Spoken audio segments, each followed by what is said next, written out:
Lær at forstå vareforbruget. Forestil dig, du starter din egen virksomhed. Du køber 10 armbånd af 5 kroner stykket.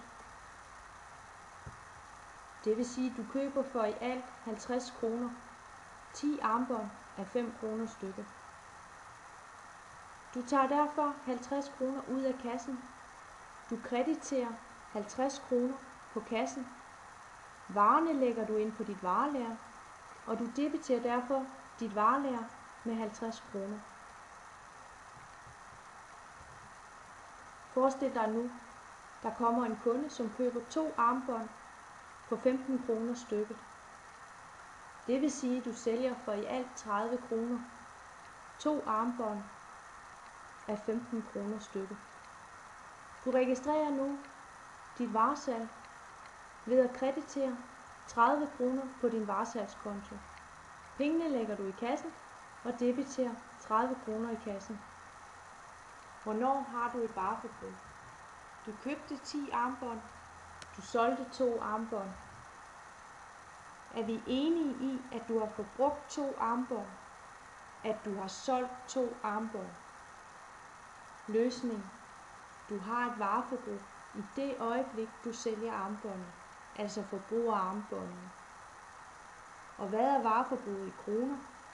Hvad har armbåndene kostet dig? Jamen, de 2 solgte armbånd har du givet 5 kroner stykket for. Det vil sige, at vareforbruget er 10 kroner. Vi ser nu på din lagerkonto. Er vi enige i, at du ikke har 10 armbånd på lager, men kun 8? De 2 armbånd er jo solgt. Du skal derfor have de 2 armbånd ud af dit varelager. Derfor krediterer du dit varelager med 10 kroner. De 2 armbånd er forbrugt, og du debiterer derfor dit vareforbrug med 10 kroner. Nu stemmer din lagerkonto. Du har 8 armbånd på lager, det vil sige, at dit lager har en værdi af 40 kroner.